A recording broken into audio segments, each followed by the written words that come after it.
Muy buenas noches con todos y todas, estimados colegas, estimados y estimadas estudiantes de Derecho, así como otros profesionales que están observando en este momento la cuarta clase ya de este curso de contexto actual del derecho laboral.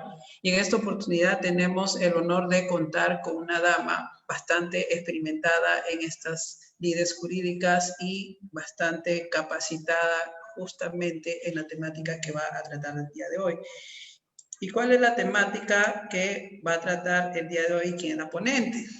Se los voy a decir. Tenemos el honor de contar con la doctora Sandra Gil Armas, que ella va a tratar el tema de los derechos laborales en la jurisprudencia de la Corte Interamericana de Derechos Humanos.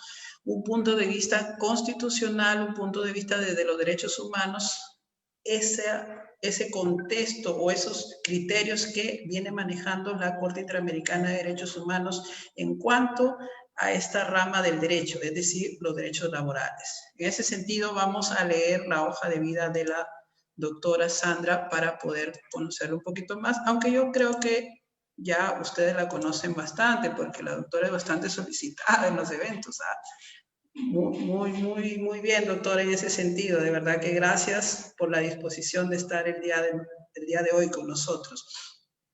La doctora ha estudiado Derecho y Ciencias Políticas en la Universidad Nacional de Trujillo.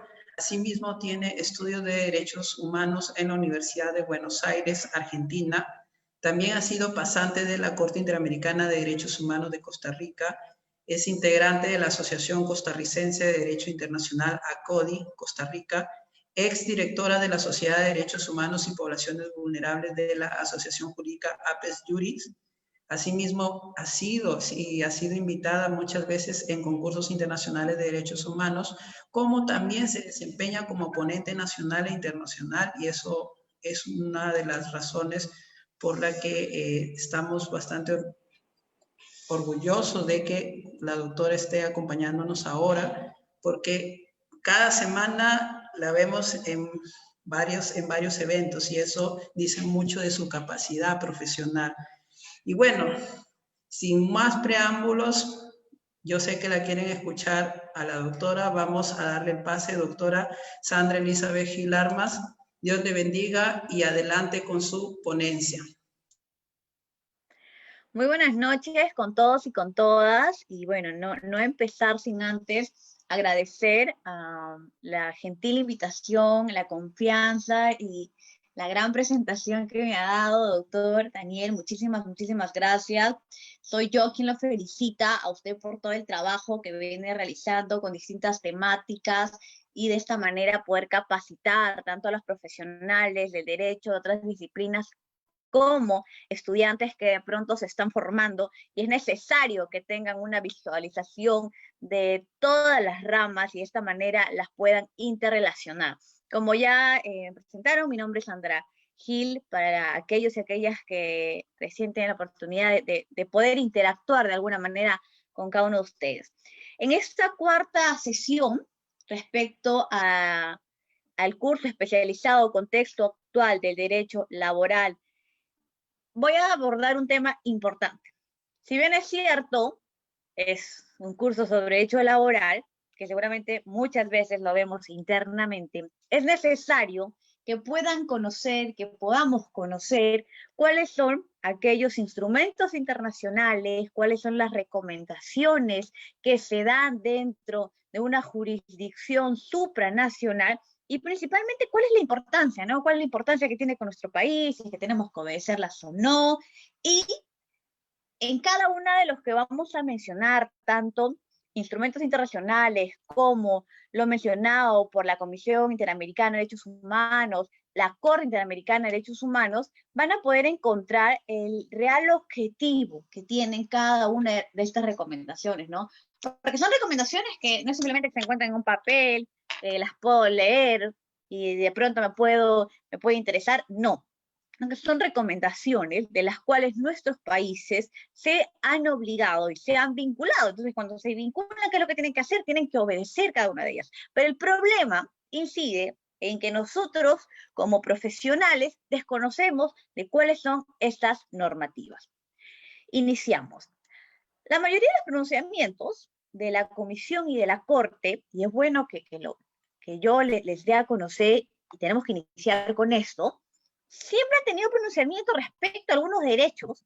¿Qué derechos? Por ejemplo, el derecho a la vida, el derecho a la integridad, ¿de quiénes? De los líderes sindicales, quienes lamentablemente han desaparecido, quienes lamentablemente han sido asesinados y claramente han vivido una serie de derechos vulnerados, ¿cierto? Pero ¿qué pasa con el otro conjunto de derechos que tenemos? Los denominados de segunda generación. ¿Qué pasa con esos derechos sociales, esos derechos económicos? ¿Qué pasa con el derecho laboral? ¿Son derechos o no? Sí, son derechos. Entonces, ¿qué pasó dentro de ese sistema interamericano netamente, en el cual no hemos observado una jurisprudencia desde los primeros inicios que se pronunciaba la Corte Interamericana de Derechos Humanos? El primer caso que tuvo la Corte Interamericana es el caso Velázquez versus Honduras, Velázquez Rodríguez versus Honduras, ¿no? En este casito en especial, se aborda por primera vez las obligaciones que tendrían los estados, ¿no? Las obligaciones que tienen como de prevenir, como de investigar y como de sancionar. Se marca una pauta, perfecto. Luego vinieron otros casos más, pero siempre centrado, y este tema me va a ayudar muchísimo a que podamos conocer esta historia que han tenido los derechos económicos, sociales, culturales, los DESCA, ¿no? Sé que muchísimos de ustedes han tenido que leer en alguna página, en algún libro, en algún artículo, DESCA. Bueno, los DESCA son los derechos económicos, sociales, culturales y ambientales. Pero estos DESCA siempre han existido. Son los denominados de segunda generación. Los de primero teníamos los derechos civiles y políticos, que son claramente también derechos importantes, pero pareciera que existe una dicotomía entre ambos, ¿cierto? Entre estos derechos civiles y políticos y los derechos sociales, culturales y ambientales, que de alguna manera, y la misma Corte Interamericana, desde un inicio, ya vamos a revisar la jurisprudencia, no los tomaba en la misma posición, sino pareciera que estaban así, ¿no? Como que arriba se encontraban los civiles y políticos, y abajo se encontraban los DESCA. Entonces, como se encuentran debajo, en alguna oportunidad vamos a tener que pronunciarnos sobre estos. Y ello no se aleja muchísimo cuando ustedes van a poder revisar la Convención Americana sobre Derechos Humanos. Ustedes revisan la Convención Americana sobre Derechos Humanos y yo los invito a que busquen el derecho, por ejemplo, al trabajo, que busquen el derecho a la salud. No lo van a encontrar. Así se busquen en todos los artículos, así comiencen a leer detalladamente, no lo van a encontrar. Entonces, la pregunta que seguramente se están haciendo, Sandra, ¿y dónde están esos derechos? ¿No? Porque el derecho a la salud es un derecho. El derecho al trabajo es un derecho. El derecho a la huelga es un derecho, ¿verdad? Pero ¿dónde se encuentran? ¿Y qué es lo que pasa? Dentro de la Convención Americana sobre Derechos Humanos, el artículo 1 y el artículo 2 son artículos que de alguna manera van a contextualizar y van a dar algunas obligaciones primordiales a los estados. Del artículo 3 al artículo 25 van a encontrar una serie de derechos civiles y políticos. Pero estos derechos económicos, sociales, culturales y ambientales los van a encontrar recién en el artículo 26. Y acá viene otra pregunta que seguro se están haciendo. Entonces, en ese pequeño artículo 26 se encuentran todos estos derechos. Sí, se encuentran todos estos derechos, ¿no? Que lo van a encontrar con el encabezado de la progresividad. Entonces, al principio, porque hoy en día ya no tenemos ello, porque ya ha avanzado y conforme se va avanzando, conforme se van dando distintas circunstancias como la que estamos viviendo actualmente, la pandemia, es una oportunidad para que el derecho avance, es una oportunidad para que los distintos organismos que tienen estas facultades, como es la Corte Interamericana, de pronunciarse a través de su jurisprudencia, puedan dar inicio a una manera distinta de poder observar tanto la realidad que se vive, porque esta convención no fue creada en estos momentos, y como no fue creada en estos momentos, no se tenía este contexto actual, ¿cierto? Y como no se tiene ese contexto actual, lo que se tiene que buscar es a través de la jurisprudencia, marcar precedentes, marcar hitos históricos, y ya vamos a revisar cómo es que el derecho laboral ha marcado un hito histórico dentro del sistema interamericano para el reconocimiento no solamente del derecho laboral, sino de otros derechos. Al principio no se hablaba sobre estos derechos tan importantes como eran los derechos económicos y sociales de estos trabajadores. Simplemente se limitaba a poder observar y poder pronunciarse respecto a los derechos como que ya refería, el derecho a la vida, el derecho a la integridad y vinculados a delitos como asesinatos o desapariciones.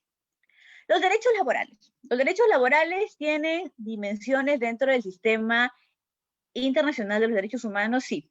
Tiene dos dimensiones. La primera dimensión es la dimensión individual y la segunda es la dimensión social.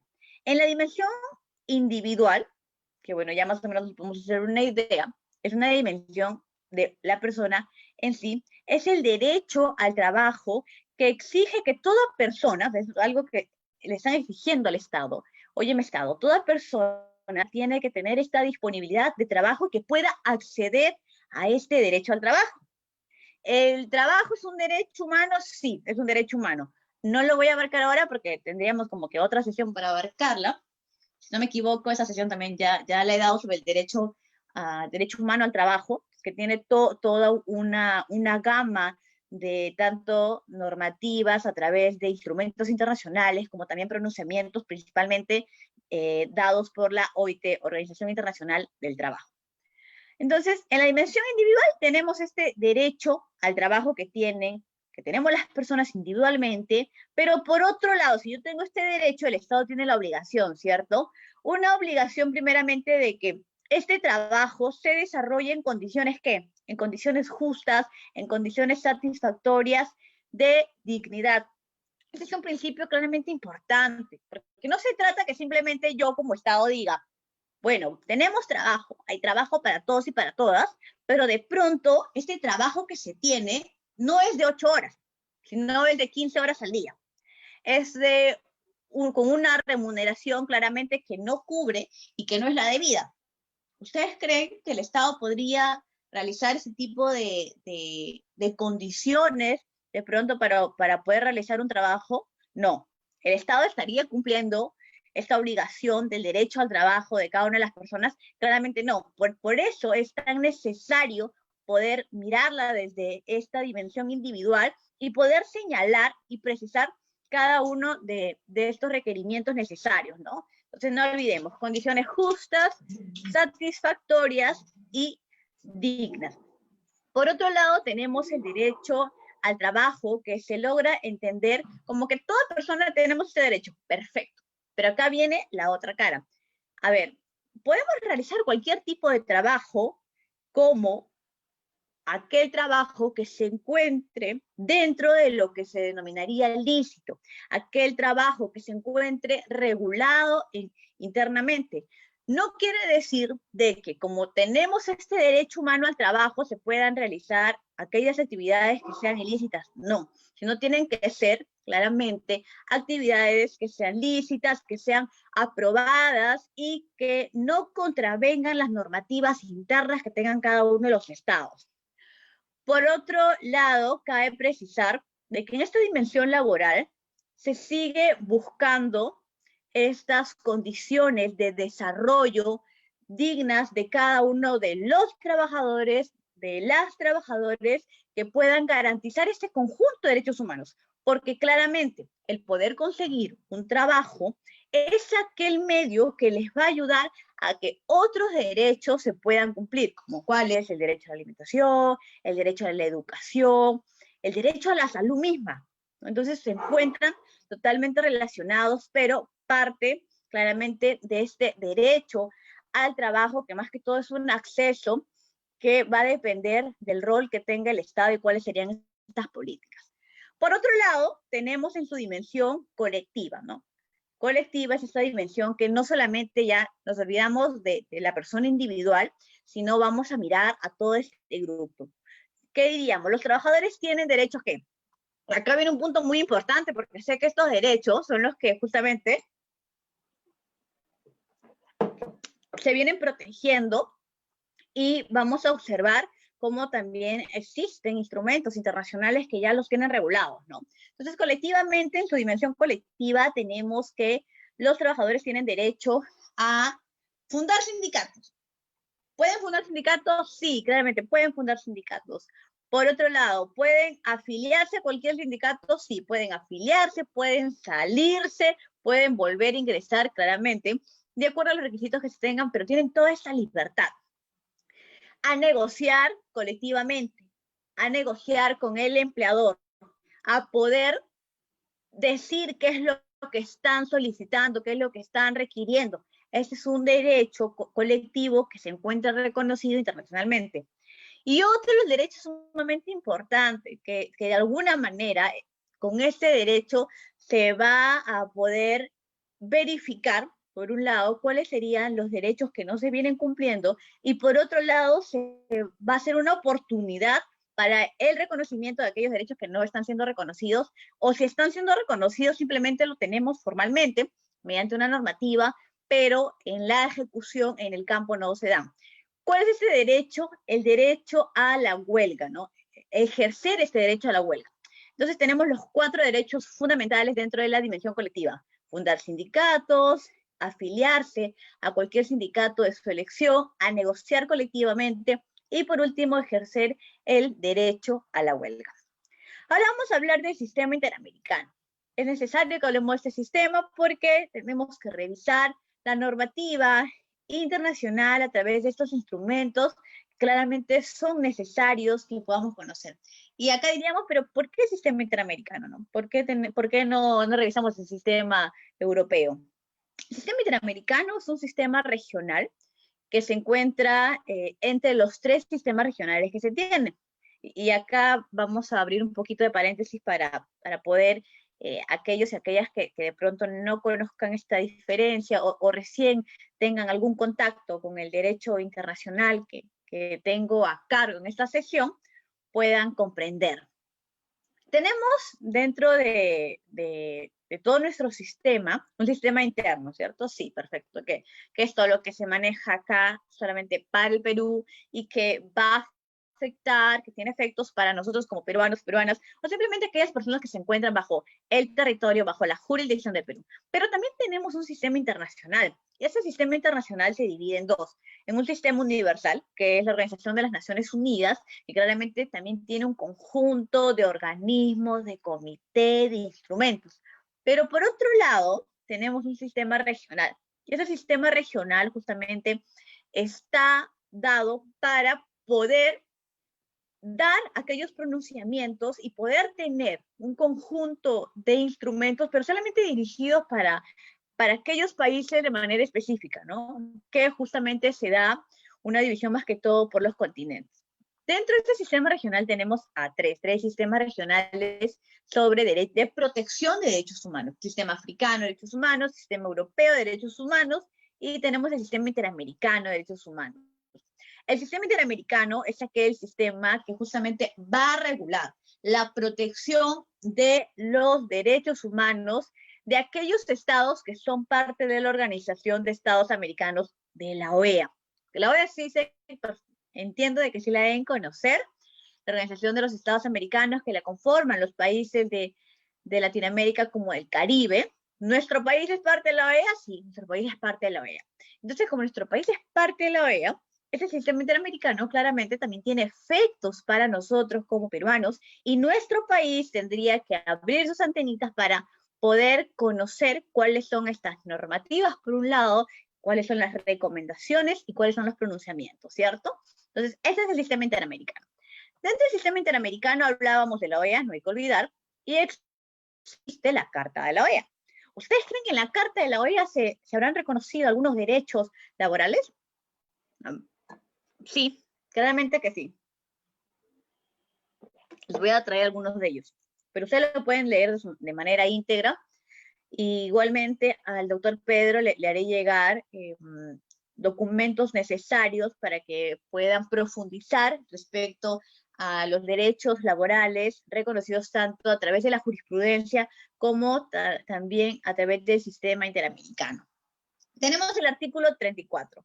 En el artículo 34 de la Carta de la OEA, o sea, la Carta de la Organización de los Estados Americanos, se habla respecto a las metas básicas que se tendrían, ¿no? Y entre las metas básicas, ¿qué es lo que se dice? Salarios justos, derechos laborales, oportunidades de empleo y condiciones de trabajo aceptables para todos y para todas. Entonces, volvemos a ver a través de esta carta que claramente es importante dentro de la OEA, dentro de la Organización de los Estados Americanos, estos derechos que ya van siendo reconocidos.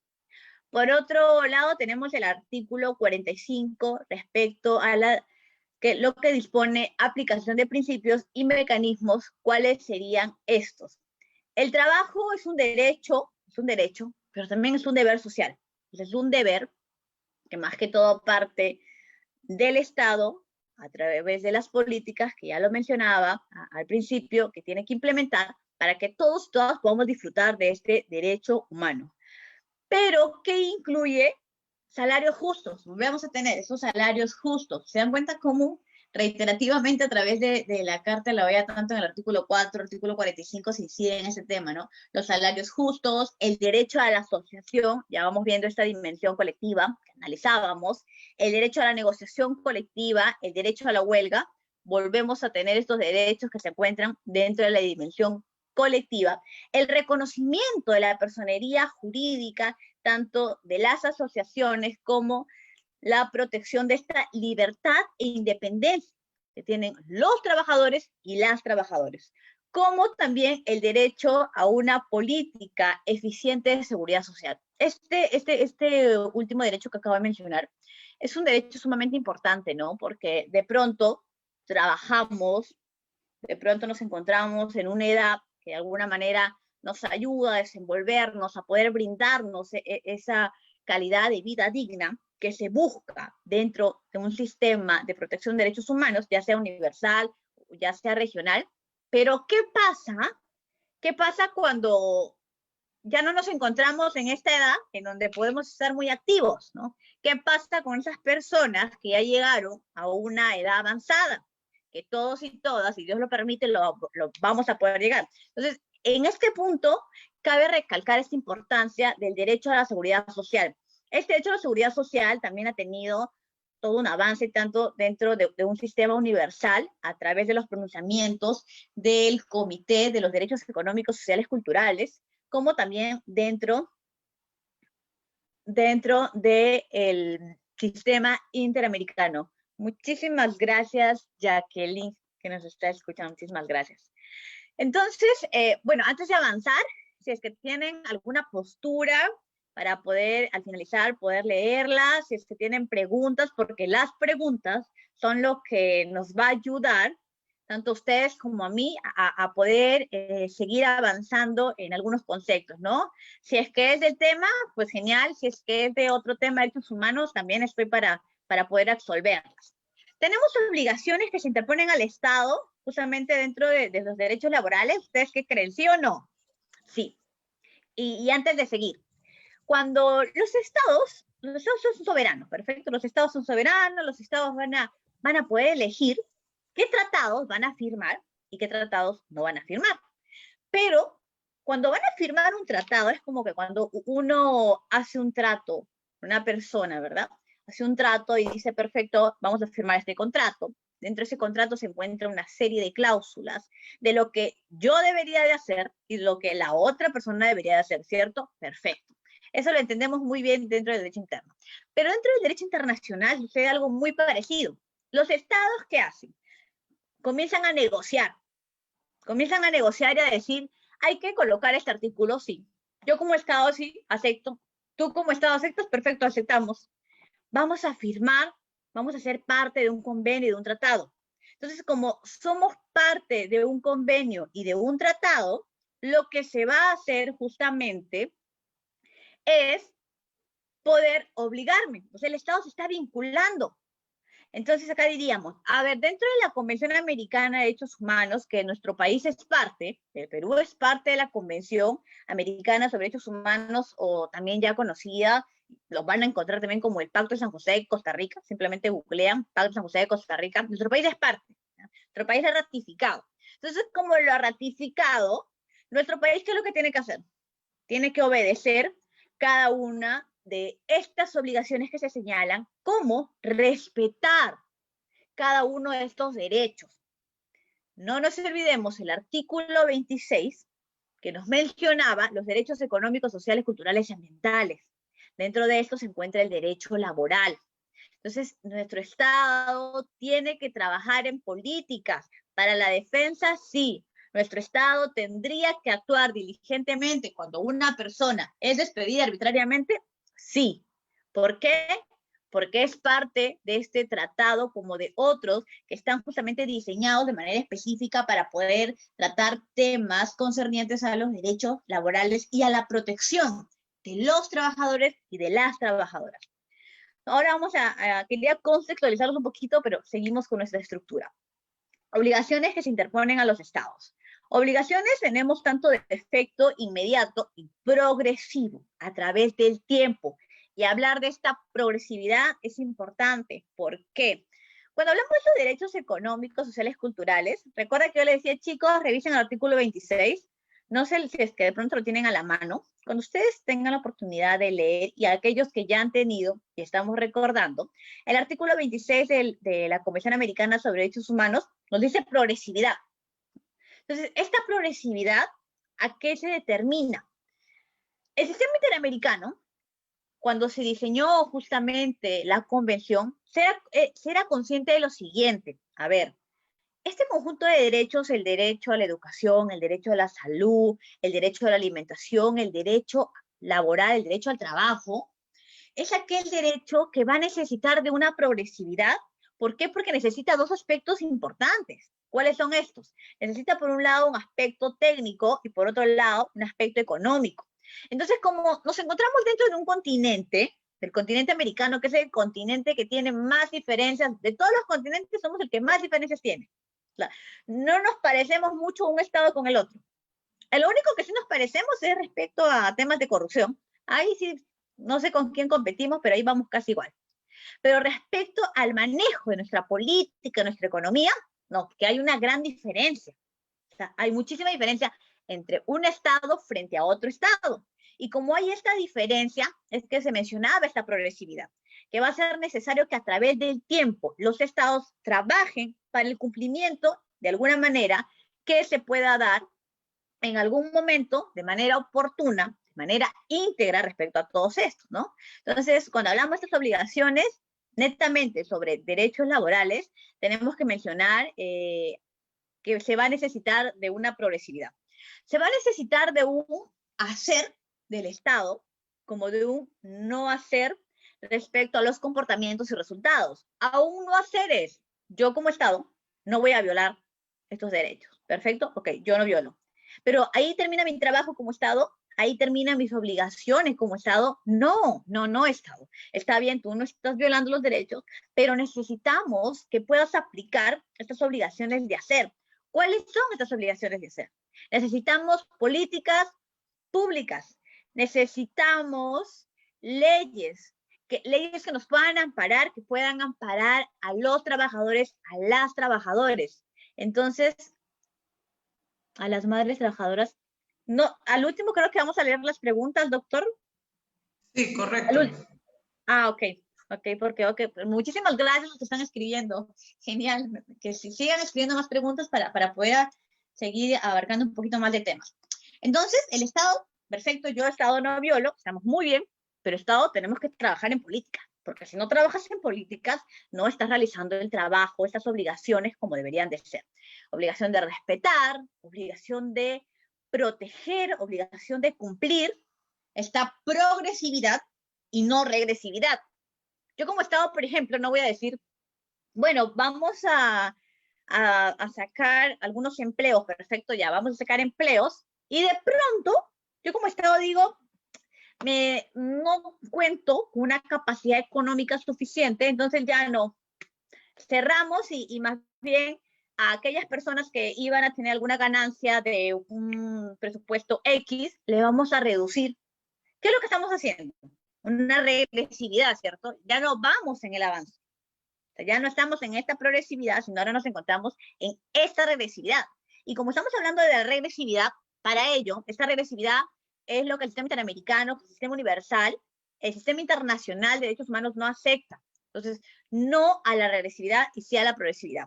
Y otras obligaciones así importantes que se tiene es la no discriminación.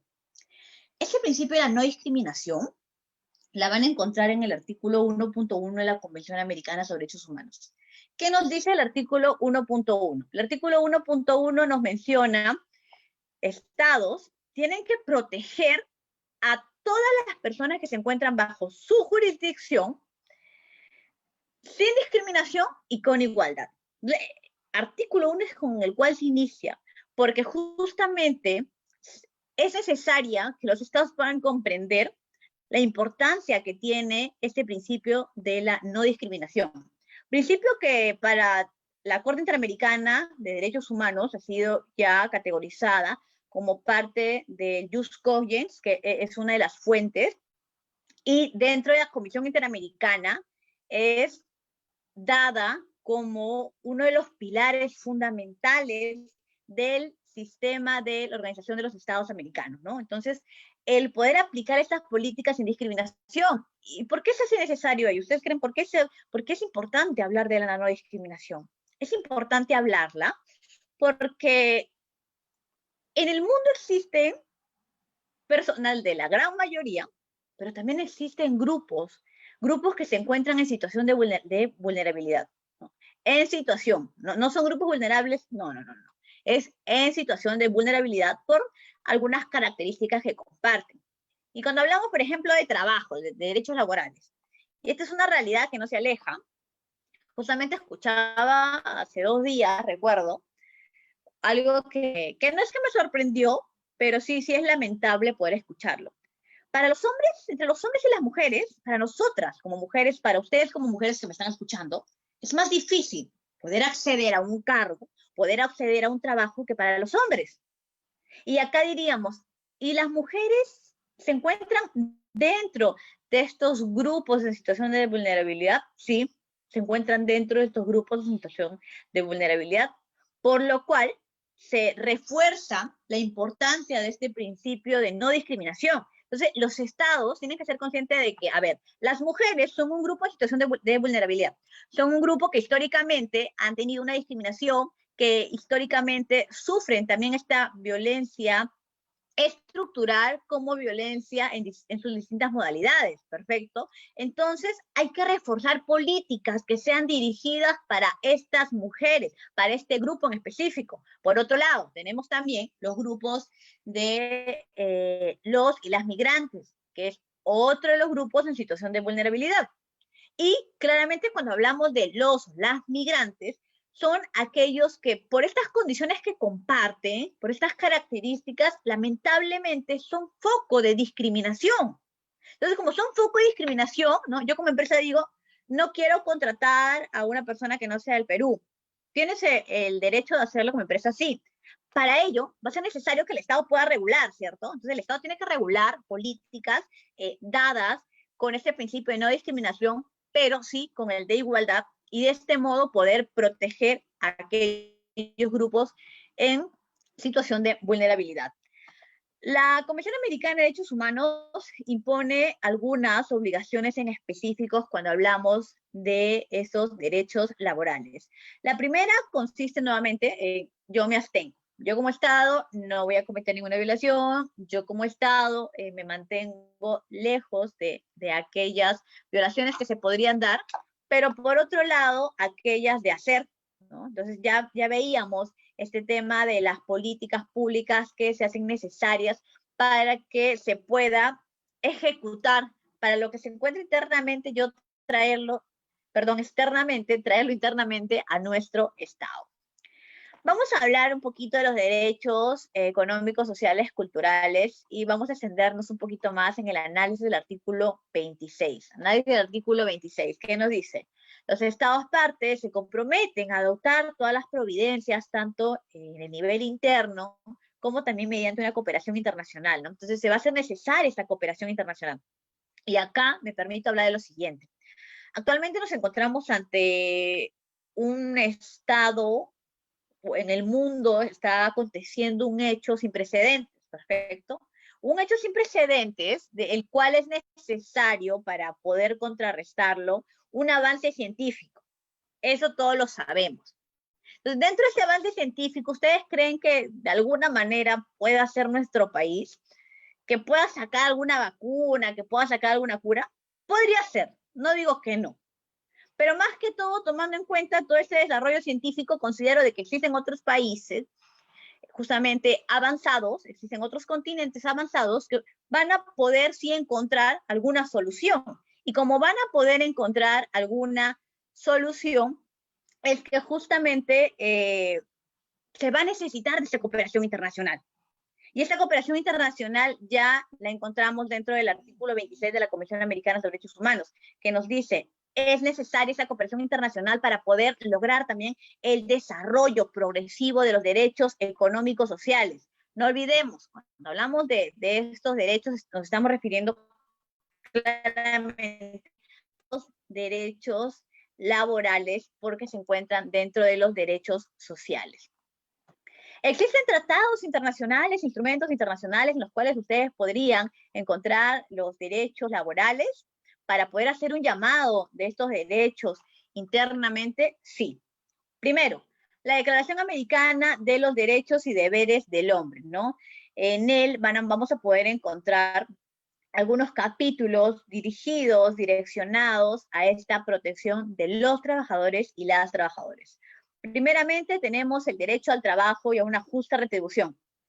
Es un término que se ha cambiado porque encontramos, ¿se acuerdan en la Carta de la OEA que nos decía a un salario justo? Ya. Acá la Declaración Americana que nos dice a una justa retribución.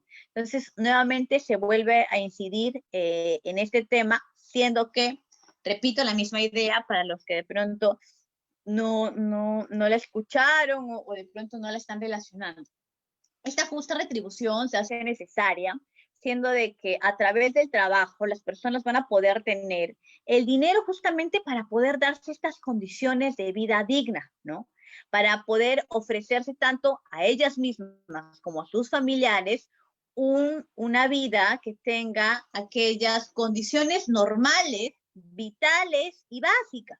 ¿Cuáles serían estas? El tener una vivienda, el contar con servicios como el agua, el poder acceder a la salud.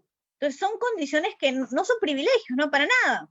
Son condiciones básicas, son condiciones normales. Pero si no tenemos este acceso al trabajo, si es que nuestro Estado no trabaja en políticas que puedan fomentar el empleo, ¿cómo es que se va a poder dar estas condiciones? Por otro lado, dentro de la Declaración Americana de los Derechos y Deberes del Hombre, tenemos el derecho al descanso y su aprovechamiento. Que claramente ahora en estos momentos de pandemia que estamos viviendo, en esta situación del teletrabajo, del trabajo remoto, nos preguntaríamos, ¿no? ¿Este derecho al descanso se está dando como debería de ser? Entonces ahí, por ejemplo, se vincularía mucho con el derecho a la desconexión. Y acá me permito lo siguiente, vuelvo a abrir paréntesis. Nos permite mencionar que conforme el derecho va avanzando, no sé cómo voy en tiempo, creo que ya estoy a punto de terminar mi tiempo, doctor. Todavía siga, doctor, no hay problema. Ok, disculpen, verdad es que les tengo, cada cosa que les estoy diciendo me trae más información aún.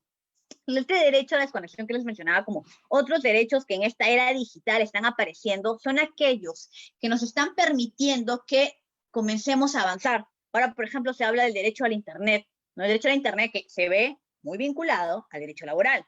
Porque si es que yo no cuento con este acceso al Internet, si no lo categorizo como un derecho humano que ya ha sido reconocido mediante una resolución por la Organización de las Naciones Unidas, es que nos dan a conocer el reconocimiento principalmente, no es el reconocimiento que se hace necesario. Por otro lado, tenemos el derecho a la reunión y el derecho a la asociación dentro de la Declaración Americana de los Derechos y Deberes del Hombre.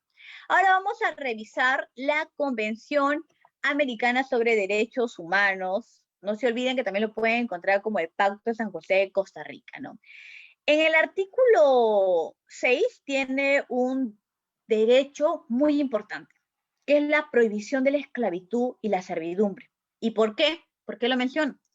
A través del tiempo, cada vez que nosotros comencemos a hablar sobre el derecho al trabajo, cabe recordar cuáles han sido los inicios, ¿no? ¿Qué es qué es el derecho al trabajo? Pues el trabajo se entiende como justamente aquella actividad que yo realizo para una persona y que se tiene que dar una retribución. Se buscaría esta retribución. Pero, revisando la historia, podemos encontrar que sí se realizaba un trabajo, pero lamentablemente se realizaba un trabajo a través de un contexto de ¿qué? De esclavitud y de servidumbre. Es por ello que a través de la Convención Americana, en el artículo 6, ustedes van a poder encontrar la prohibición prohibición de la esclavitud y la servidumbre. Esta prohibición que va a ser necesaria que lo podamos recordar y lo vamos a hilar con el artículo 27. Y ya que el curso nos trata de poder contextualizar con la pandemia, me permito mencionar lo siguiente. El artículo 27 de la Convención Americana sobre Derechos Humanos faculta a los estados a que estos puedan suspender algunas garantías. Entonces diríamos, ¿cómo sucede esto, no? O sea, ¿cómo es que los estados pueden decir, yo suspendo algunas garantías y no las voy a cumplir por un determinado tiempo? Cuando se dio todo este tema de la pandemia, muchos estados, México, Argentina, Colombia y nuestro propio país, Perú, presentaron ante el secretario de la Organización de los Estados Americanos, ante la OEA, ante la Asamblea General, presentaron justamente encontrándose y disponiendo de ese artículo 27, en el cual van a suspender algunas garantías. Por el tiempo no sé si recuerdan cuando tuvimos el primer estado de emergencia que fue determinado el 16 de marzo, si es que no estoy mal con la fecha, pero luego se tuvo que extender un poquito más, ¿cierto? Porque supuestamente era por un tiempo, luego se extendió. Por esos dos primeros periodos que se tuvo, es que justamente se dio a conocer a la Asamblea General de la OEA. Se le dio a conocer a la Asamblea General pero acá hay un punto importante. A ver, el artículo 27 me dice, yo como Estado tengo la facultad de suspender garantías, pero también ese artículo me dice un momentito, Estado. A ver, tú puedes suspender garantías, sí, pero hay derechos y hay garantías que no los vas a suspender. Así te encuentres en el estado que te puedas encontrar. ¿Y cuáles son? El derecho a la vida no lo vas a suspender. El derecho a la integridad no los vas a suspender. El derecho a la prohibición de esclavitud y servidumbre no los vas a suspender. Entonces, volvemos a encontrar de alguna manera este derecho que se encuentra unido a los derechos laborales. ¿Por qué? Porque se busca poder tener condiciones justas, condiciones de vida digna, condiciones que a los trabajadores les permita desenvolverse de acuerdo a lo que son seres humanos. También tenemos el derecho a la reunión, que lo vamos a poder encontrar en el artículo 15, como el derecho a la asociación, artículo 16. Dentro de la convención, seguro sé que se están preguntando, tal vez no lo han escrito entre las preguntas, pero se están preguntando. A ver, Sandra, tú has dicho de que del artículo 3 al artículo 25 tenemos derechos civiles y políticos, ¿cierto? Ya. Pero ¿dónde están entonces los derechos económicos, sociales, culturales? ¿Dónde está el derecho a la educación? ¿Dónde está el derecho a la salud? ¿El derecho al trabajo? ¿Dónde se encuentra? ¿No? Porque el artículo 26 no les va a señalar, no señala, no tiene este conjunto de derechos. Para ello es que existe el protocolo adicional a la Convención Americana de Derechos Humanos. La Convención Americana de Derechos Humanos cuenta con 2 protocolos adicionales y uno de ellos es justamente el protocolo adicional de los derechos económicos, sociales, culturales, denominados como el Protocolo de San Salvador. Ustedes simplemente buscan, googlean Protocolo de San Salvador y en este protocolo ustedes van a poder encontrar este conjunto de derechos como el reconocimiento del derecho a la salud, el cual señala, determina y asimismo especifica cuáles serían la protección y la garantía que los estados tendrían que tener. Entonces, si bien es cierto, no lo tenemos en la convención, artículo, no sé si es que ahí me escucha bien, me voy a acercar un poquito más para que se me logre escuchar bien.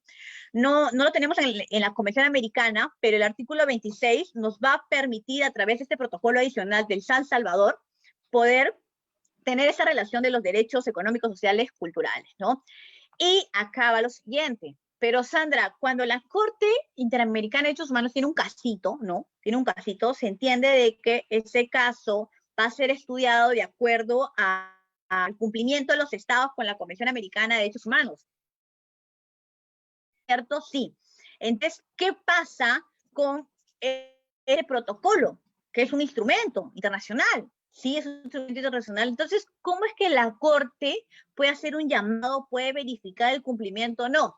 Bueno, el artículo 31 de la Convención Americana de Derechos Humanos es aquel que justamente dispone de que se va a poder incluir en el régimen de protección de la Convención otros derechos y libertades que sean reconocidos de acuerdo a un procedimiento. Y como este protocolo del San Salvador, que está direccionado para los derechos económicos, sociales, culturales, que se encuentran, vuelvo a repetir acá, los derechos laborales, el derecho a la protección social, es que sí se puede hacer un llamado y vamos a verificar cómo a través de la jurisprudencia se ha hecho un llamado de este protocolo.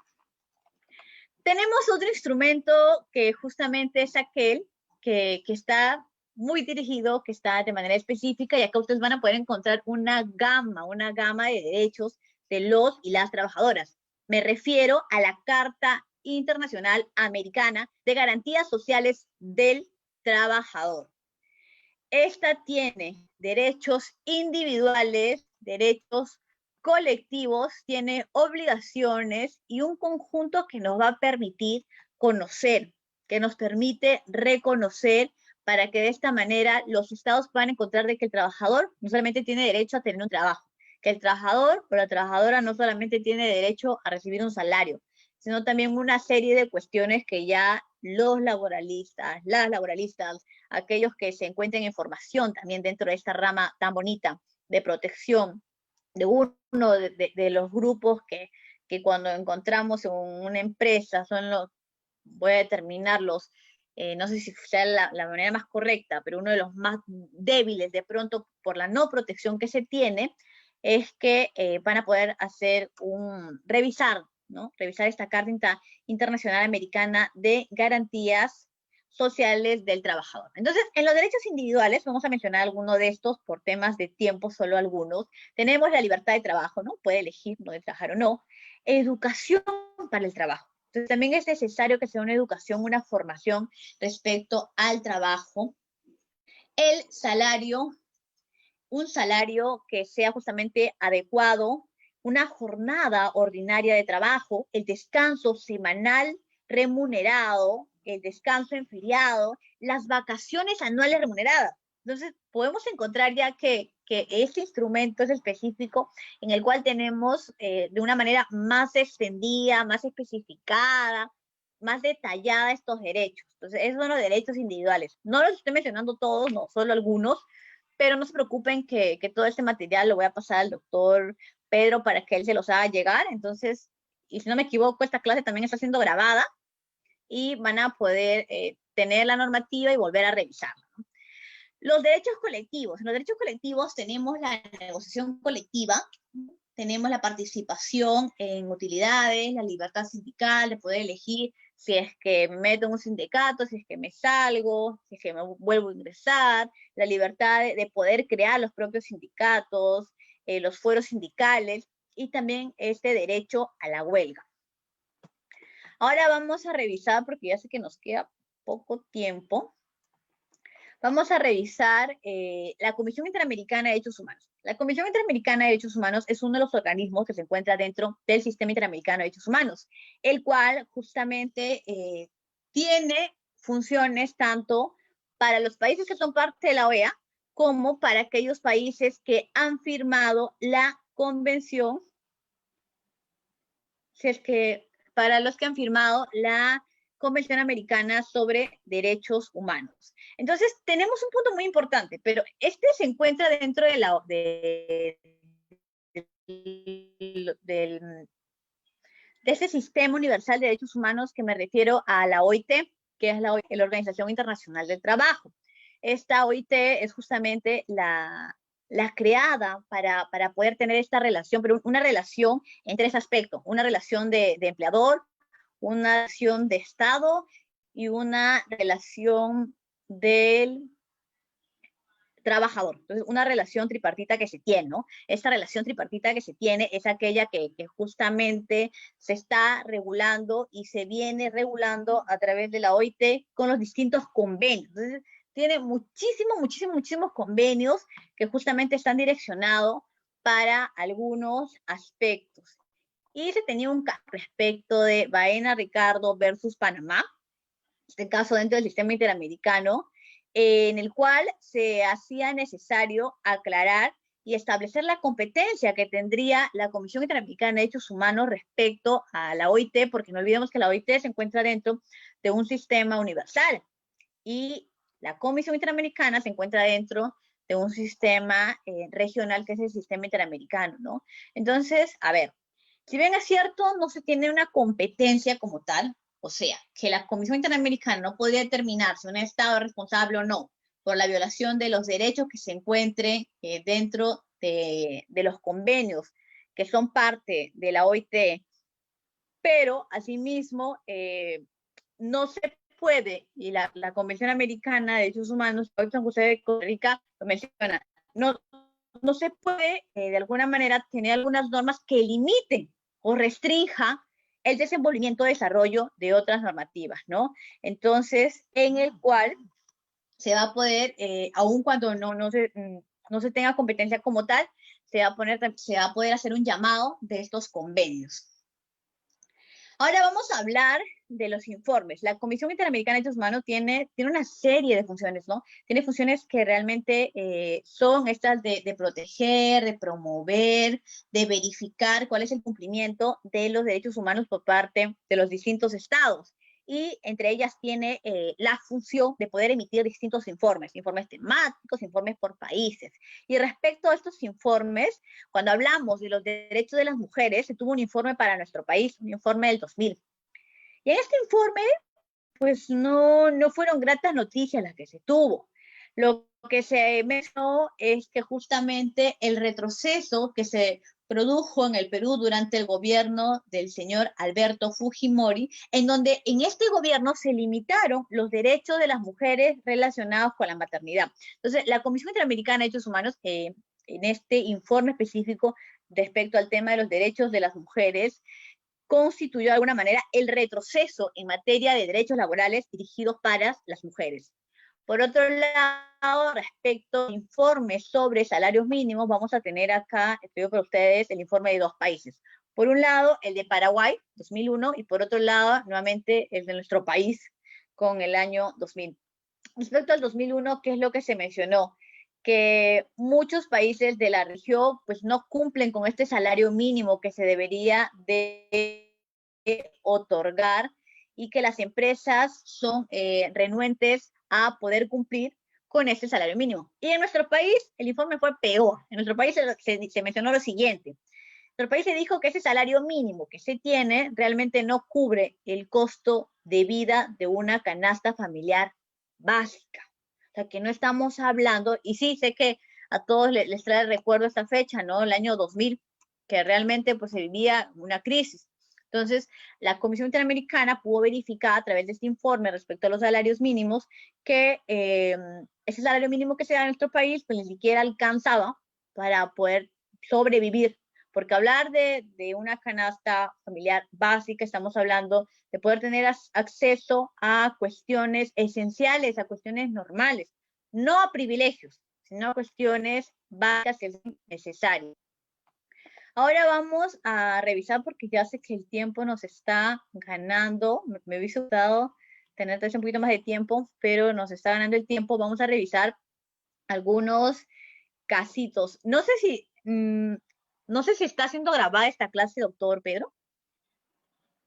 Sí, está transmitiéndose hacia Facebook. Bueno, van a poder encontrarla ahí en Facebook. Vamos a analizar algunos casitos y justamente van a poder revisar cómo, cuando quieran revisar sobre el Perú, pues hay muchos casos sobre temas laborales. El caso Baena Ricardo versus Panamá, no lo voy a referir muchísimo porque ya lo mencionaba respecto a la comisión, cuando les decía, ¿no? Esto entre lo que tiene la OIT y cuál sería la competencia que tendría la Comisión Interamericana de Derechos Humanos, ¿no?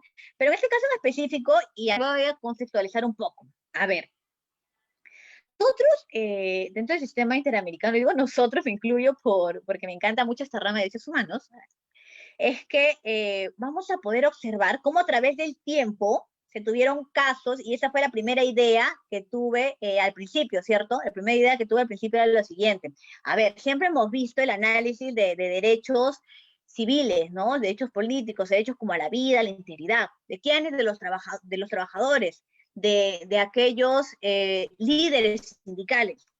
Pero ¿qué pasaba con estos derechos laborales en específico, ¿no? ¿Qué pasaba con el llamado del artículo 26? ¿Acaso nunca sucedió una violación de estas? Sí, sí sucedió, y por ejemplo vamos a ver desde la sentencia del 2001 con el caso Baena, Ricardo y otros versus Panamá.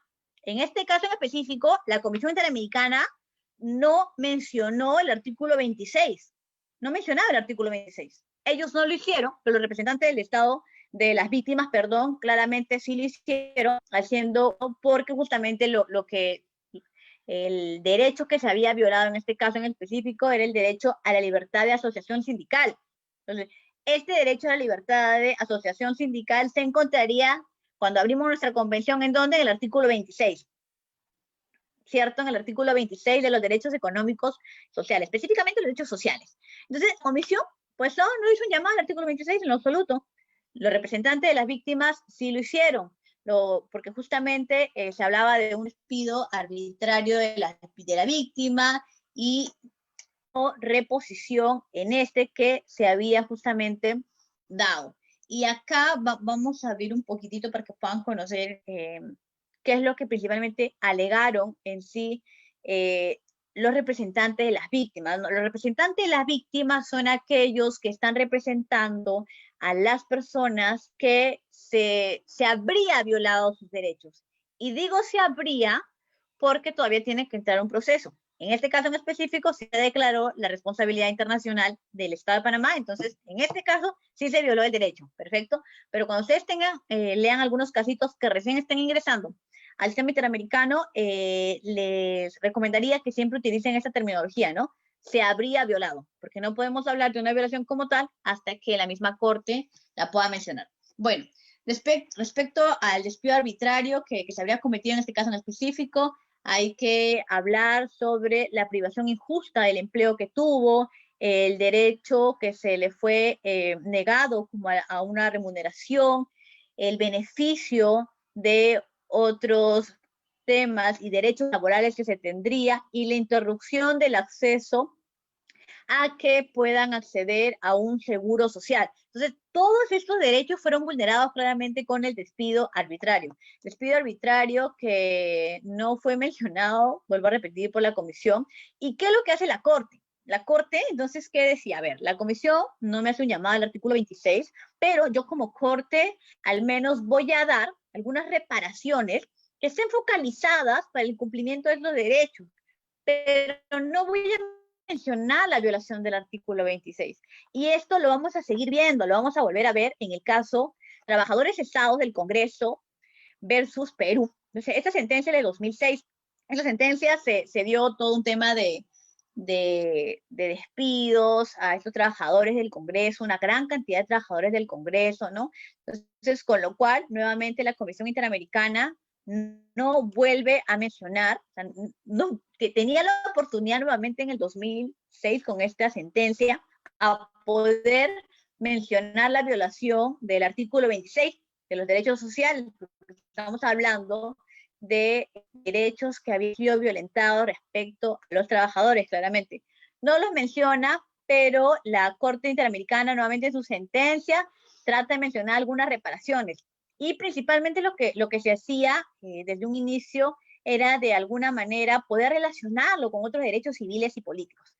Pero es en el 2017, o sea, ¿cuántos años tuvo que pasar desde el 2001, imagínense? En el 2017, hace 3 años aproximadamente, 31 de agosto, se tuvo una sentencia que marcó un hito.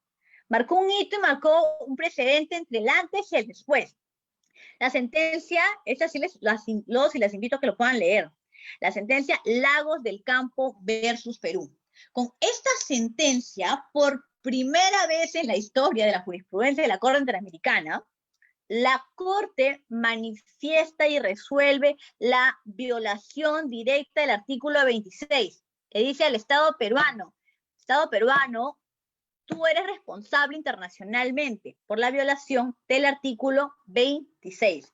Artículo que claramente tenía la protección de este derecho social, como es el derecho a la protección del despido arbitrario. Este caso se da en lo siguiente. El señor Lagos del Campo lamentablemente fue despedido de su trabajo, pero no solamente despedido, sino habría otro problema, que no tuvo esta protección al despido arbitrario, del cual fue víctima en el año 1989. Entonces, en esta sentencia, por primera vez, la Corte sí determina una justiciabilidad directa. Se habrán escuchado hablar seguramente sobre este término. Anteriormente no se hablaba de una justiciabilidad directa. Este caso ha sido un hito, ha marcado un precedente porque de alguna manera vemos una interdependencia y una divisibilidad entre estos derechos civiles y políticos que son importantes, sí, pero también son importantes los derechos económicos sociales, ¿no? El derecho a un seguro social, el derecho al tema al trabajo, que concierne ese derecho al trabajo, toda una gama de derechos que ya hemos podido verificar líneas arriba. Entonces, desde la primera sentencia que se tuvo, luego en Velázquez Rodríguez versus Honduras, se hablaba simplemente de las obligaciones de los estados, luego el 2001 era una oportunidad para que la Corte se pueda pronunciar respecto a estos derechos económicos sociales, pero es recién, en el 2017, un caso contra nuestro país, contra el Perú, Lagos del Campo versus Perú, sentencia del 31 de agosto del 2017, que se da la oportunidad y se marca un antes y un después. Entonces, ahora ya hablamos de una justiciabilidad directa, primeramente, de grotesca. Y segundo punto, e importante, que se habla sobre una justiciabilidad respecto de los derechos sociales, que en él se encontraría el derecho al trabajo, se encontraría la protección al despido arbitrario. Entonces ya tenemos un avance, de hecho que están ingresando nuevos casos que va a permitir seguir abriendo esta doctrina ya marcada, este avance que se tiene, y vuelvo a repetir, termino con esto, ¿no? Cada crisis que se va viviendo es una oportunidad para seguir avanzando, para seguir reforzando aquellos derechos u obligaciones que de pronto se dejaron en el tiempo, y que es este contexto específicamente que estamos viviendo de la pandemia que nos va a permitir seguir mirando con otros horizontes, y aquellas pautas ya marcadas como la de Lagos del Campo, reforzar aquellas obligaciones y protección de los derechos respecto a los estados.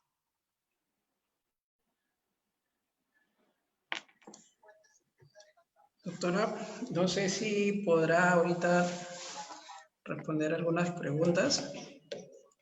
Sí, claro que sí. Sí, justamente estaba escuchando la ponencia y de verdad que en nombre de equipo jurídico, de la Sociedad Peruana de Derecho también y de la Organización Internacional ENGIE, no esperaban menos de usted en ese sentido, teniendo en cuenta la experiencia que tiene en cuanto a derechos humanos, y pues era necesario en este curso esta visión desde los derechos humanos hacia estos derechos laborales, teniendo en cuenta que están dentro de una de las generaciones, ¿no?, de los derechos humanos, está comprendido dentro de una de las generaciones, entonces era necesario.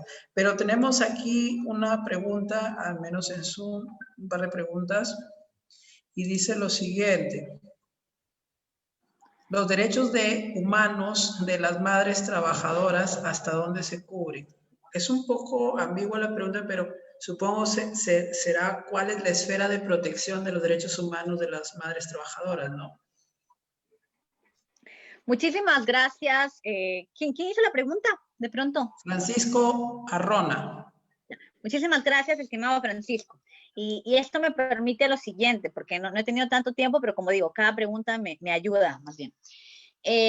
La Comisión Interamericana Derechos Humanos, es el primer organismo en el cual se va a tener, para ingresar a la Corte Interamericana, se tiene que llegar primero a la comisión. Esa es la primera idea que quería manifestarles, pero por el tiempo no les he podido dar. Entonces, para llegar a la Corte, primero llegó a la comisión, y la comisión, también entre sus funciones, tiene la de poder dar soluciones amistosas, ¿no?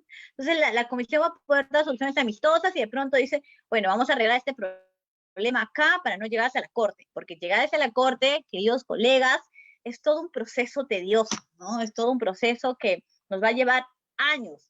Y si vamos a cuestionar por qué, pues es un tema de procedimiento. Es un tema de procedimiento y que sigue siendo así y seguramente seguirá siendo así. Con esto me permito lo siguiente. Se tuvo un caso, el caso de María versus Brasil, que te invito, Francisco, que la puedas leer. Este fue el primer caso que de alguna manera se comienza a mirar el tema de las mujeres, ¿no? ¿Por qué? Porque cuando hablamos del derecho al trabajo, si bien es cierto, estamos hablando de un montón de vulneraciones que se han venido a dar, pero recuerdan que en la sesión yo les mencionaba los distintos grupos de situación de vulnerabilidad, y uno de ellos son las mujeres. Uno de estos grupos son las mujeres. Entonces, las mujeres, claramente, cuando las vamos a encontrar dentro de este derecho laboral, va a tener un impacto muy diferente al que puedes tener tú, Francisco, como hombre. Entonces, el impacto va a ser diferente. ¿Por qué? Porque tenemos una serie de condiciones, como por ejemplo, ser madres, como el que no tengamos acceso, ¿no? a puestos de trabajo como tal vez sí lo podrían tener los hombres. Vuelvo a repetir, para nosotros las mujeres es más difícil. Ahora, por ejemplo, podemos ver de que de pronto ya las mujeres están saliendo, pero siempre es como que una cantidad mínima, más son los hombres. Y con ello va la siguiente idea.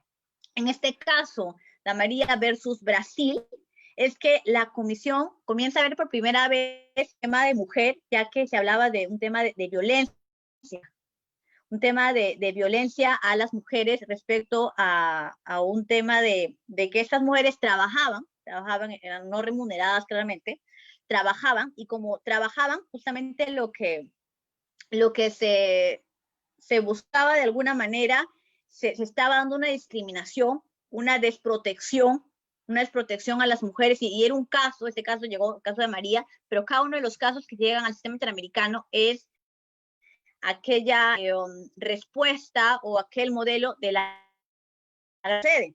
Entonces, en este caso en específico, llega a la Comisión Interamericana, y la Comisión Interamericana da una solución amistosa, pero en primer lugar declara responsable internacionalmente al Estado brasileño. ¿Por qué? Por la vulneración respecto a los derechos de esta mujer en específico en temas de los trabajos. Nuestro país, por ejemplo, en el Perú también se viene avanzando. Hace días, si no me equivoco, ya existe una ley de protección a, por ejemplo, las trabajadoras del hogar, ¿no? Estamos en 2020, imagínense cuánto se ha tenido que pasar, ¿no? Obviamente cuántas violaciones también se han dado a través del tiempo, pero de pronto podemos ver al menos un avance, y cuando hablemos de mujer, el Estado tiene que dar lineamientos o políticas dirigidas tomando en cuenta estas características que comparten.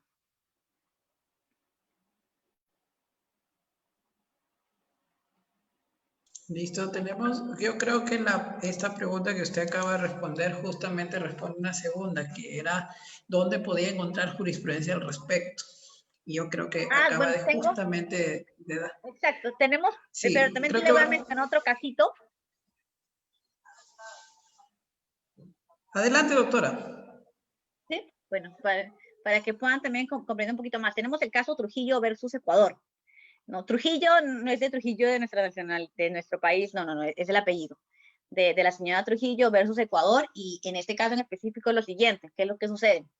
En este caso sucede que justamente la señora Trujillo era una mujer que trabajaba, como muchas mujeres tienen un trabajo en el hogar.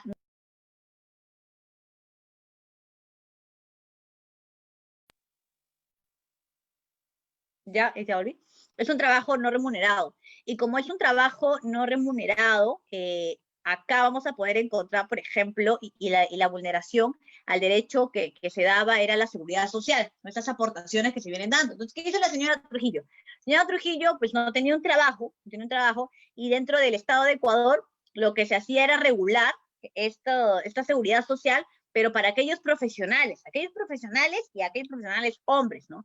Pero no estaba diseñado para aquellas trabajadoras del hogar no remuneradas. Pero la señora Trujillo tenía la posibilidad, de pronto la opción, de poder ingresar acceder a un sistema voluntario, donde ella iba cancelando normalmente las aportaciones para poder, a través del tiempo, acceder a este derecho a la seguridad social. ¿Y qué es lo que pasó? Pues tenía sus regulaciones internamente como tienen, y hubo un periodo pequeño en el cual ella no pudo realizar aportaciones. No olvidemos que las mujeres trabajadoras del hogar no remuneradas no reciben una remuneración, valga la redundancia. Y como no reciben una remuneración, para ellas es un poco más difícil poder dar estas aportaciones, ¿cierto? Entonces ella no realizó las aportaciones aproximadamente en 6 meses, y lo cual complicó su situación. Ella pensaba que ya podía renunciar al trabajo y de esta manera, en algún momento, acceder a este derecho a la seguridad social, y se viene ahí todo el tema, que le dijeron, no, porque usted no ha dado las aportaciones que debería hacer, no llegó a la cantidad de aportaciones, porque como usted no aportó en este tiempo, usted ya los perdió. Entonces, podemos encontrar ahí en específico caso Trujillo versus Ecuador, en el cual se da la vulneración del derecho a la seguridad social de una mujer, en el cual el Estado aplica estas distintas normativas internas, pero sin un enfoque de género. Aplica estas políticas discriminando a las mujeres, no tomando en cuenta las circunstancias en las cuales están viviendo. Y lo que debe hacer un Estado es aplicar políticas que tomen en cuenta todas las distintas condiciones y características que se tienen. Entonces, el caso de María versus Brasil, Comisión Interamericana, y el caso Trujillo versus Ecuador. Muchas gracias, doctora. Tome su agua, tome su agua. La garganta. Sí, bueno, 1 hora y media. Solamente una última pregunta, doctora, para que... porque sí. Él ha hablado prácticamente, doctora, y que agradecemos ese esfuerzo que, de verdad que... Mucho gusto. Más de 1 hora, de verdad, más de 1 hora. Y eso está, de verdad, se agradece. Pero tenemos una última pregunta, doctora, para no incomodarle. No. Y la pregunta es la siguiente. ¿Cuál es a ver, un momento, no se lee bien. Ya. ¿Cuál es el escenario que usted avisora o que usted proyecta respecto a los pronunciamientos de la Corte Interamericana de Derechos Humanos en cuanto a los derechos laborales post-COVID-2019 o post-COVID-19? A ver, esa situación está siendo todo un reto no solamente para los estados, sino también un reto para los mismos organismos dentro del sistema universal como el sistema regional. Y es por ello que el 9 de abril la Corte Interamericana de Derechos Humanos da a conocer su declaración 01/2020, denominada de Derechos Humanos y pandemia en las Américas. En esta declaración, que es súper cortita, 3 hojitas nada más tiene, ¿no? Es del 9 de abril, la Corte Interamericana recomienda a todos los estados, claramente que son parte que han firmado, han ratificado la convención, recomienda lo siguiente: estados tienen que reforzar todas sus políticas respecto al reconocimiento y protección de los derechos económicos, sociales, culturales. Entonces, dentro de estos derechos sociales, la Corte ya viene recomendando a los estados una protección, pero una protección que justamente cuando ustedes van a poder leer en la redacción se dice tal cual, ¿no? Que sea dirigida con igualdad y sin discriminación para todas las personas que se encuentren bajo su jurisdicción. Entonces, por un lado tenemos por parte de la Corte, y ahora por parte de la Comisión Interamericana, ¿qué es lo que dice? La Comisión Interamericana menciona lo siguiente: la Comisión, el 10 de abril, a través de su resolución 01/2020, denominada Pandemia y Derechos Humanos, es que recomienda también a los estados que son parte de la OEA, incluye a nuestro país, recomienda que se puedan reforzar estos derechos económicos, sociales, culturales. Y asimismo, la comisión hace un trabajo un poquito más exhaustivo y detallado porque menciona a cada uno de los distintos grupos en situación de vulnerabilidad. Y, por ejemplo, dentro de las mujeres, ¿qué es lo que dice? Hay que tomar en cuenta a las mujeres respecto a esta dependencia que tienen familiar, ¿no? Esta dependencia que tienen respecto a lo familiar. Y por otro lado, dentro de las Naciones Unidas, el secretario general de las Naciones Unidas ya ha mencionado este impacto que tiene la pandemia respecto a las mujeres y cómo aquellas mujeres que realizan un trabajo, esta pandemia lo que ha colocado es poder dar a conocer la importancia del trabajo que se realiza en casa, ¿no? Entonces ya vemos pronunciamientos. Y asimismo, la Organización Internacional del Trabajo, la OIT, ha referido lo siguiente: a ver, nos encontramos en un estado de pandemia y todo, pero Estado, te toca a ti poder implementar distintas políticas en las cuales no se vulneren estos derechos.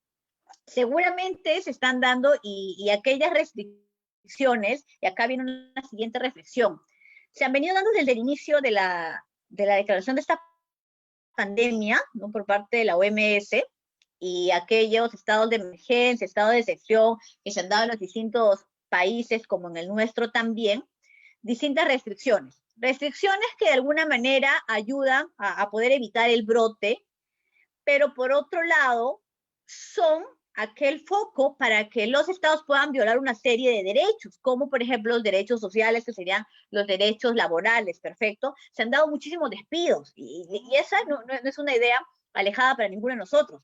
Entonces se han dado muchos despidos, se vienen dando una serie de violaciones, pero para ello están los distintos organismos dando distintas recomendaciones y asimismo menciono al trabajo que realiza la comisión mediante la SACROI.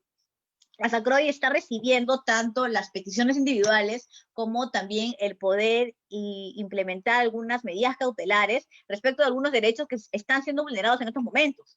Y respondiendo ya a la pregunta, ¿cómo avisoro el panorama? Pues avisoro un panorama que de alguna manera nos va a permitir reforzar estos derechos que a través del tiempo, los derechos económicos, sociales, culturales y ambientales han sido postergados. Esa es la verdad.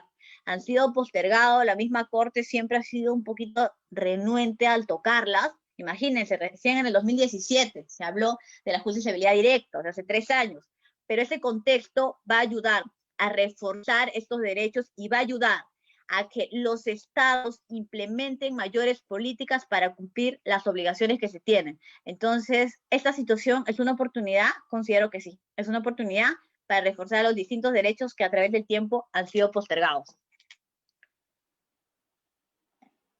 Muchas gracias por la pregunta y de verdad magistralmente respondí. En ese sentido, doctora, yo creo que quienes estamos aquí en esta sala de Zoom, quienes fueron invitados y quienes la han seguido a través de Facebook, hemos quedado bastante satisfechos con lo expuesto el día de hoy. En ese sentido, agradecemos mucho, doctora, que se haya quedado hasta este momento, desde las 7 prácticamente de la noche. Entonces, no sé si quiera decir algo más, doctora, una última cosa para quienes la están observando. Nuevamente, felicitarlo, doctor, por todo el trabajo que viene realizando, ¿no? Y esto siempre lo digo en cada espacio que tengo la oportunidad. La academia nos aporta porque nos ayuda a conocer las distintas realidades, tanto internas, las realidades internacionales que se viven, y de esta manera poder capacitarnos, ¿no? Las personas, las mujeres, los hombres, nos empoderamos conociendo qué normativas tenemos. Entonces, yo personalmente lo felicito por este trabajo que viene realizando tanto usted, y felicitar a todos los alumnos, a todas las personas que siguen la página, que se encuentran en cada uno de estos cursos, porque los están ayudando a colocarse a la vanguardia. Es necesario que nos capacitemos, es necesario que conozcamos. Así es que agradecerles a todos y a todas que se han quedado hasta este momento para poder seguir la sesión, esperando que haya sido una sesión bastante fructífera, que más que ideas les haya dejado dudas, ¿no? Y para aquellos que de pronto necesiten tener una información mayor a la que ya le voy a pasar al doctor, pues simplemente me pueden buscar en redes sociales como Sandra Gilarmas, y estoy para poder atenderlos con muchísimo gusto y cariño. Y nada, muchísimas gracias, doctor, por la invitación, y sabe que siempre va a poder contar con esta humilde servidora para cualquier cuestión académica. Listo, doctora. Muchas gracias también a usted y bueno, a todos quienes estuvieron observando y bueno, escuchando y disfrutando de esta magistral ponencia. También les damos las gracias y principalmente las gracias pues al Ser Supremo, ¿no? A Dios por habernos permitido disfrutar de esta hermosa ciencia, de este hermoso arte que es el derecho, ¿no? Y sus exponentes como la doctora. Entonces, que Dios les bendiga, tengan muy buenas noches y estén atentos para los siguientes cursos. Mañana vamos a seguir con las clases de otros 2 cursos. Síganos en el Facebook también a través de cursos jurídicos, cursos especializados jurídicos EJUC, EJUH 2020. Estamos para servirles. Dios les bendiga. Tengan muy buenas noches.